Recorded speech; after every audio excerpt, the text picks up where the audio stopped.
এইজন্য তিন ধরনের জিকির যদি আমরা করি তাহলে কলব পরিষ্কার থাকবে। আল্লাহ রাসূল সাল্লাল্লাহু আলাইহি ওয়াসাল্লাম বলেন, আশ-শাইতানু জাসিমুন আলা কলবিল মুমিন, মুমিনের কলবের চতুর্পাশে শয়তান ওত পেতে বসে থাকে। ইজা যাকারা খানাসা, যদি যখন কেউ মুমিনরা জিকির করে, আল্লাহ আল্লাহর জিকির করে, আল্লাহর কথা মনে রাখে, আল্লাহর কথা মনে রেখে স্মরণ রেখে যখন আমল করে দুনিয়াতে, জিকরে লিসানি করে, জিকরে কলবি করে, জিকরে আমালি করে, তখন শয়তান দূরে চলে যায়। আর যখন সব কিছু থেকে জিকরে আমালি, লিসানি এবং জিকরে কলবি থেকে দূরে চলে যায়, ভুলে যায়, গাফেল হয়ে যায়, তখন শয়তান এসে তার মধ্যে ঢুকে যায়। তখন তার হাত দিয়ে শয়তানি কাজ করায়, তার মুখ দিয়ে শয়তানি কথা বলায়, তার চোখ দিয়ে শয়তানির দৃষ্টি দেখায়। জিকরে লিসান, জিকরে লিসানি একেবারে সহজ, কোনো টাকা পয়সা খরচ করা লাগে না। সব সময় মুখের মধ্যে, আমার ঠোঁটের মধ্যে লেগে থাকতে হবে লা ইলাহা ইল্লাল্লাহ,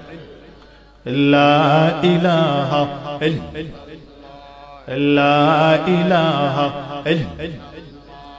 লা ইলাহা ইল্লাল্লাহ মুহাম্মাদুর রাসূলুল্লাহ সাল্লাল্লাহু আলাইহি ওয়াসাল্লাম। ইদা যাকারা খানাস, যখন মানুষ জিকির করে তার অন্তর থেকে, কলব থেকে শয়তান দূরে চলে যায়। আর উত্তম জিকির হচ্ছে আফদালু যিকরি লা ইলাহা ইল্লাল্লাহ। উত্তম জিকির হচ্ছে জিকরে লিসানি, উত্তম জিকির হচ্ছে লা ইলাহা ইল্লাল্লাহ। এটা কি পড়তে কি টাকা পয়সা খরচ হবে? আল্লাহ পাক বলছেন, ওয়াজকুর ইসমা রাব্বিক, ওয়াজকুর ইসমা রাব্বিক, তোমার প্রভুর নামে তুমি জিকির করো। আলহামদুলিল্লাহ বলি। আল্লাহ পাকের নাম কি? আল্লাহ আল্লাহ আল্লাহ আল্লাহ আল্লাহ আল্লাহ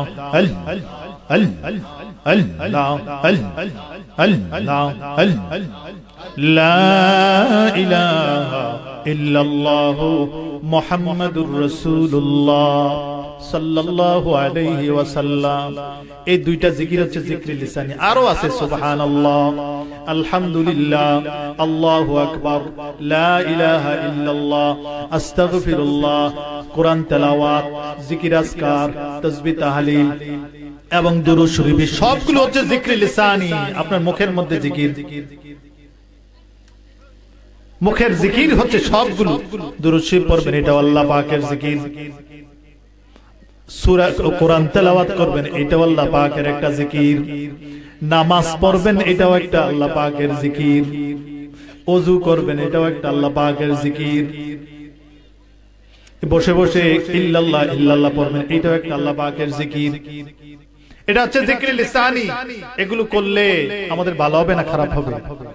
আল্লাহ পাক বলেন, ফাজকুরুনি আযকুরুকুম, তোমরা যখন আমাকে স্মরণ করো আমিও তোমাদেরকে স্মরণ করব। ইন্নাল্লাযীনা ইস্তাকবিরুনা আন ইবাদাতি সায়াদখুলুনা জাহান্নামা দাখিরিন, যারা আমার ইবাদত থেকে, আমার জিকির থেকে দূরে থাকে, তাদেরকে আমি উল্টা করে জাহান্নামে ফেলে দেব।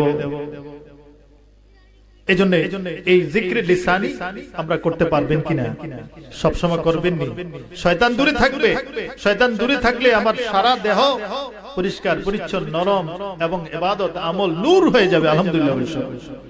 এখন থেকে এই জিকিরগুলো করবেন হাঁটতে চলতে। আল্লাহ পাক বলছেন, উযকুরুল্লাহ কিয়ামা ওয়া কুউদা ওয়া আলা জুনুবিহিম, তোমরা দাঁড়িয়ে, বসে, শুয়ে, ইশারায় যে যেভাবে পারো আল্লাহর জিকির করো। কেউ হাঁটতেছে, দৌড়াইতেছে, জিকির করলে কোনো অসুবিধা আছে? কে বসে আছে, জিকির করলে অসুবিধা আছে? কে শুয়ে আছে, জিকির করলে অসুবিধা আছে নাকি? কেউ যদি বসে বসে চোখে জিকির করে, চোখের ইশারায় জিকির, কোনো সমস্যা আছে? সর্বাবস্থায় জিকির করা, এটা হচ্ছে মুমিনের কাজ, এটা হচ্ছে নবীদের কাজ, আল্লাহ ওয়ালাদের কাজ। আল্লাহ পাক যেন আমাদেরকে জিকিরকারী হিসাবে কবুল করেন, জাকিরিন হিসাবে, শাকিরিন হিসাবে কবুল করে। সকলে বলে আমিন। দুই নাম্বার হচ্ছে জিকরে লিসানি, দুই নাম্বার হচ্ছে জিকরে কলবি, কলবের জিকির। কলবের জিকির হচ্ছে মুরাকাবা। মুরাকাবা করা, আল্লাহ পাকের এই জগৎ নিয়ে ধ্যান, মুরাকাবা করা, ধ্যান করা। ধ্যান করলে কলব পরিষ্কার হয়, কলব তাজা হয়, কলব খোরাক পায়। আলহামদুলিল্লাহ বলি। যখন আমরা কলবের জিকির করি, আমরা বসে বসে চোখটা বন্ধ করে দেই। চোখটা যখন জাহিরি চোখ বন্ধ করে দিই, আমাদের বাতিনি চোখটা খুলে যায়। আমরা যদি কেউ মক্কা শরীফ মদিনা শরীফ যেয়ে থাকি, এই চোখটা বন্ধ করতে দেরি হবে, আমাদের এমন একটা চোখ খুলে যাবে, সেই চোখ দিয়ে আমার নবীজির রওজার পাশে গিয়ে বসে যেতে পারবো কিনা? এমন কেউ আছেন ঢাকা বাইতুল মুকাররম জাতীয় মসজিদের কাছে যাইতে কতক্ষণ সময় লাগবে? রুহানি ভাবে যাইতে 1 সেকেন্ডও সময় লাগবে না। এই জাহিরি চক্ষু বন্ধ করবেন, বাতিনি চক্ষু খুলে যাবে। এই জন্য জাহিরি চক্ষু বন্ধ করলে বাতিনি চোখ খুলে যায়। এই বাতিনি চক্ষু খোলার দরকার আছে কিনা? আমার রাসূল সামনে যেভাবে দেখতেন, পেছনে সেভাবে দেখতেন। রাসূল পাক সাল্লাল্লাহু আলাইহি ওয়াসাল্লাম বলেছেন, যদি কোনো আমার উম্মতেরা আমার নির্দেশ মতো চলে, আমার মতো করে সামনে পেছনে সব তার সামনে খোলা হয়ে যাবে, প্রকাশ হয়ে যাবে। এভাবে ধ্যান করলে, মুরাকাবা করলে মুশাহাদা হয়ে যাবে, তার সামনে সব প্রত্যক্ষ হয়ে চলে আসবে। এজন্য অন্তরে অন্তরে বসে বসে ধ্যান করা, ফিকির করা, চিন্তা ভাবনা করা, আল্লাহ পাকের এই মহান দুনিয়া নিয়ে, আল্লাহ পাকের কুদরত নিয়ে, আল্লাহ পাকের এই দুনিয়ার সকল কিছু নিয়ে চিন্তা করলে আমার মন, আমার মেজাজ, আমার আকল, আমার কলব, আমার রূহ, আমার অন্তর, আমার দিল পরিষ্কার হয়ে যাবে। এটা হচ্ছে জিক্রে কলবি। এক নাম্বার হচ্ছে জিক্রে লিসানি, ঠোঁটের জিকির, মুখের জিকির। 2 নাম্বার হচ্ছে জিক্রে কলবি, অন্তরের জিকির। এই জিক্রে আমালির ব্যাপারে বলে গেছেন, প্রত্যেকটা কাজের মধ্যে জিকির থাকতে হবে। প্রত্যেকটা কাজের মধ্যে জিকির কি? আমি অফিসে জয়েন করলাম, একজন টিএনও হলাম, একজন ওসি হলাম, একজন পুলিশ হলাম, দারোগা হলাম, কনস্টেবল হলাম, সেখানে গিয়ে আমার কাজ হচ্ছে আমার যে দায়িত্ব আছে, দায়িত্ব যথাযথভাবে পালন করা। এটা হচ্ছে আমার একটা জিকির। যে দায়িত্ব আছে, দায়িত্বগুলো আমানতের সাথে পালন করা। আর যদি সেখানে যদি একটা মেম্বার হয়েছে, চেয়ারম্যান হয়েছে, এমপি হয়েছে, তাদের দায়িত্ব হচ্ছে যথাযথভাবে সরকারি নির্দেশ মেনে চলা। যদি সেখানে ঘুষ খাইয়া যদি হকটাকে না হক করে, ঘুষ খাইয়া যদি সমাজের বিচার ফায়সালা করে, সেটা কি আমল হইল না বেআমল হইল? তাহলে আমলের মধ্যে জিকির আসলো।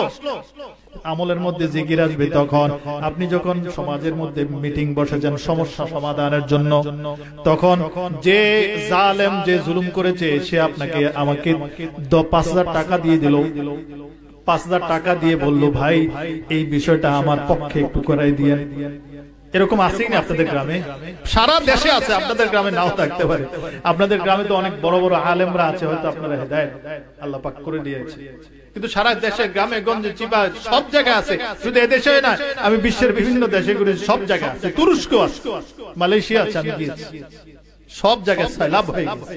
টাকা দেয়, বিচার ফয়সালা সব উল্টা পাল্টা হয়ে যায়, মাজলুম জালেম হয়ে যায়, জালেম মাজলুম হয়ে যায়, উলট পালট হয়ে যায়। এটা কি আমল হইল না বেআমল হইল? এই ধরনের আমলটাকে হক কথা বলা এবং হক বিচার করা, ইনসাফ বিচার করা হচ্ছে জিক্রে আমালি, আমলের জিকির। আপনি জমিতে চাষাবাদ করতেছেন, মানুষের জমি কাইটা আপনি আপনার নিজেরটা বড় করলেন, এরকম সমস্যা আছে কিনা? রোগ আছে কিনা? নাই। এই আমল, এইটা যদি করেন, এটাকে আমল হইল না বেআমল হইল? এই বেআমল যদি আপনার যতটুকু জমি সেটার মধ্যে আপনি চাষাবাদ করেন, সেটা হচ্ছে আমল, জিক্রে আমালি। এই আমলটা করলে আপনার সব হবে। আর মানুষের লাইলটা ঠেলা যদি কমায় দেন, আপনি নিজেরটা বাড়ান, এটা গুনাহের কাজ হবে। আর আপনি, আপনার কাছে একজন একটা আমানত দিল, আপনি আমানত রাখবেন, আমি 1 বছর পরে এসে চাইলে আমারটা দিয়ে দেবা। আপনি টাকাটা খেয়ে বসে আসলেন, এরপরে বিচার ফয়সালা করে টাকাটা দিলেন না, এটা আমল হইল না বেআমল হইল?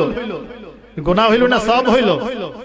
এই ধরনের কাজগুলো যখন করা হয়, ভালো কাজটা করা হয়, সঠিক কাজটা করা হয়, রাসূলের নির্দেশ মেনে করা হয়, আল্লাহ পাকের নির্দেশ মোতাবেক করা হয়, সেটা হচ্ছে জিক্রে আমালি, আমলের জিকির। আপনি যখন ওযু করলেন, দোয়া পড়লেন, নামাজে গেলেন, দোয়া পড়লেন, রুকু দিলেন, সিজদা দিলেন, এগুলো সবগুলো হচ্ছে জিক্রে আমালি। আপনি জমি চাষ করলেন, আল্লাহ পাকের নিয়ত করলেন, নিয়তটা ভালো থাকলে জিক্রে আমালি হয়ে যাবে। এইজন্য 3 ধরনের জিকির যদি আমরা করি, তাহলে কলব পরিষ্কার থাকবে। আল্লাহ রাসূল সাল্লাল্লাহু আলাইহি ওয়াসাল্লাম বলেন আশ-শাইতানু জাসিমুন আলা কলবিল মুমিন, মুমিনের কলবের চতুর্পাশে শয়তান ওত পেতে বসে থাকে। ইজা যাকারা খানাসা, যদি যখন কেউ মুমিনরা জিকির করে, আল্লাহর জিকির করে, আল্লাহর কথা মনে রাখে, আল্লাহর কথা মনে রেখে স্মরণ রেখে যখন আমল করে দুনিয়াতে, জিকরে লিসানি করে, জিকরে কলবি করে, জিকরে আমালি করে, তখন শয়তান দূরে চলে যায়। আর যখন সব কিছু থেকে জিকরে আমালি, লিসানি এবং জিকরে কলবি থেকে দূরে চলে যায়, ভুলে যায়, গাফেল হয়ে যায়, তখন শয়তান এসে তার মধ্যে ঢুকে যায়। তখন তার হাত দিয়ে শয়তানি কাজ করায়, তার মুখ দিয়ে শয়তানি কথা বলায়, তার চোখ দিয়ে শয়তানির দৃষ্টি দেখায়।